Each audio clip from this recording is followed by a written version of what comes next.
Hi, welcome back. Today we'll take a look at the OSMO Pocket 4. So finally we got our hands on the OSMO Pocket 4. So basically this is what we have in our hands, the OSMO Pocket 4.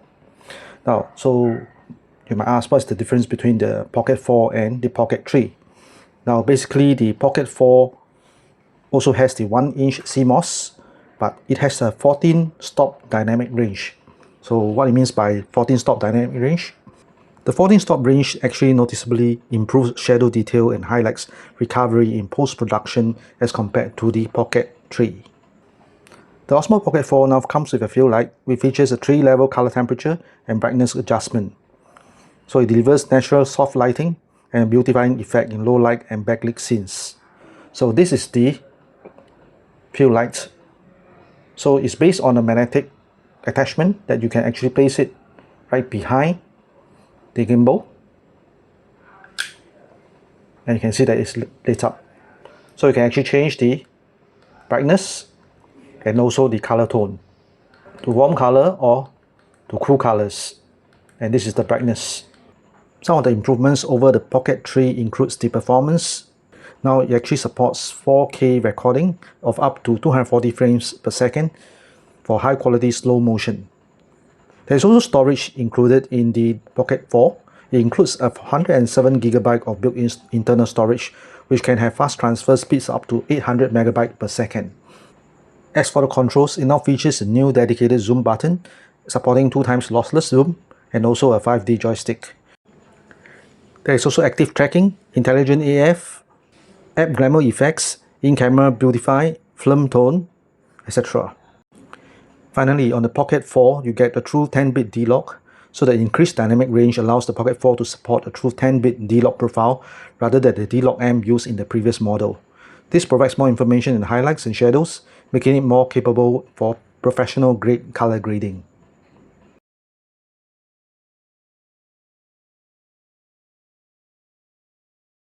Now let's take a look at the DJI Pocket 4 interface. So basically, it's quite similar to the Pocket 3. So if you slide up, you'll see the resolution that you'll be taking the video at. So in this case, we set it to 4K 50 frames per second. If you pull it from the top, you'll be able to see the settings, like for example, the mic settings for a wireless microphone. This is for the field light. Okay, so we didn't have the field light installed. All right. And there's the gesture control.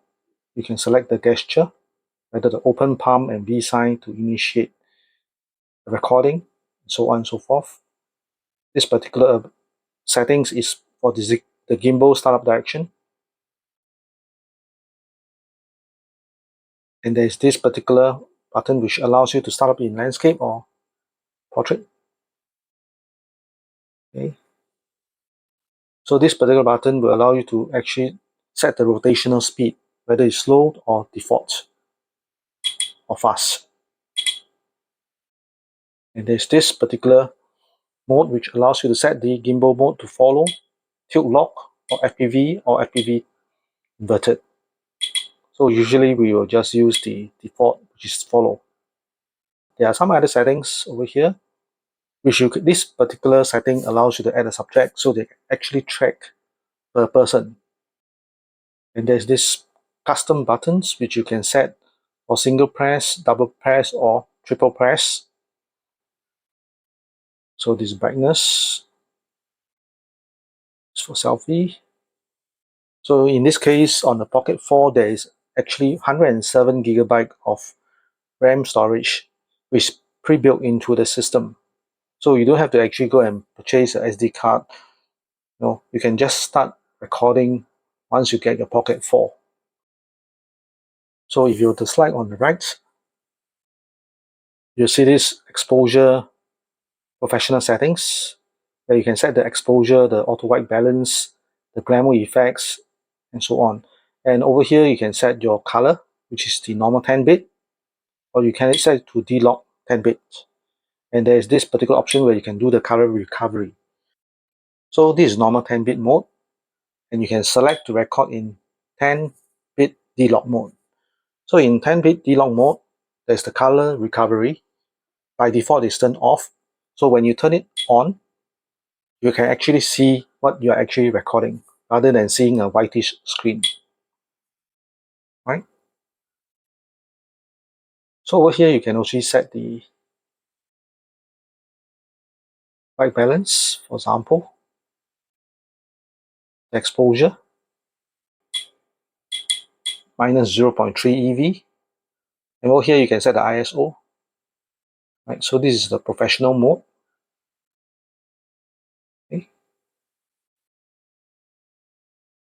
So if you press on the custom button, you'll see that you can actually configure it for single press, double press, or triple press. So in this case, if we do a simple press, you can do a quick capture, the gimbal recenter, or rotating the gimbal. So likewise for double press, this is the define function that we have set for double press, and also the define function for triple press. So in film tone, you can actually color grade your video. For example, you can change it to this pristine and cool tones, classic negative film type, or NC film. You can change it to pastel, warm tone. You can change it to movie.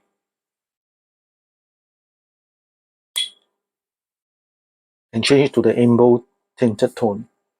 So basically, you can actually just select this instead of doing your own color grading. In this segment, I compare the difference between the Pocket 4 versus the Honor 600 Pro.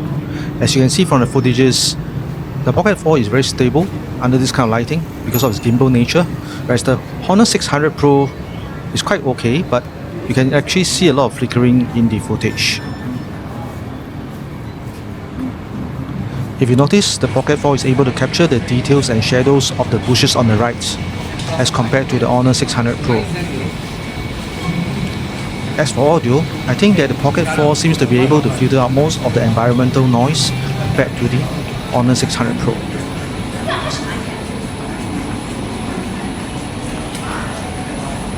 Right now, I'm doing a recording outside Keelan Mall using the internal microphone. So you can actually hear the difference when I use the internal microphone versus when I paired it up with the DJI Mic 3. Okay, what you're hearing now is from the DJI Mic 3, and we are now right here outside the Keelan Mall.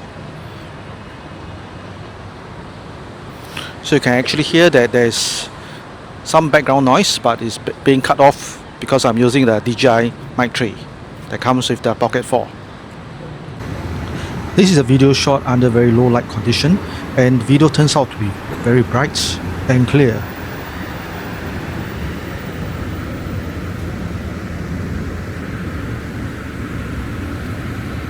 Photos taken on the Pocket 4 seems to be overexposed compared to the Honor 600 Pro.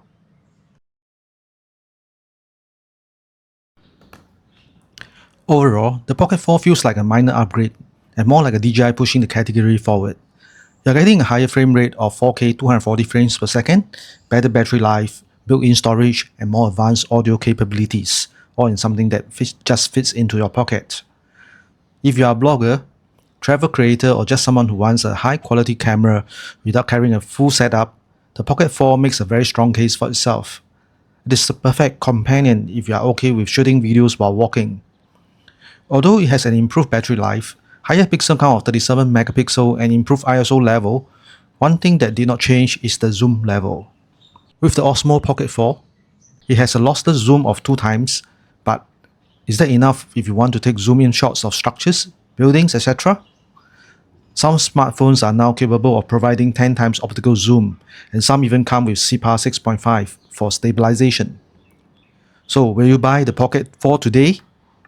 Yes, I think I will, if I don't really own a Pocket 3. The attached field light is also useful for me when taking close-up shots of product unboxing. So depending on your use case, if you are looking for something that can zoom in far and beyond, it's advisable to wait a while to see what the Pocket 4P has to offer. If you do not need to zoom a lot, the Pocket 4 is definitely worth, as it comes with 107GB of built-in storage, which makes it value for money compared to the Pocket 3. This concludes our video review of the DJI OSMO Pocket 4. I hope you like this video review. Do remember to like, subscribe, and also turn on the notification bell for future updates. You can also find links to other YouTube videos that were shot using the OSMO Pocket 4. I've put it in the description box below. Thank you for watching, and I'll see you in the next one.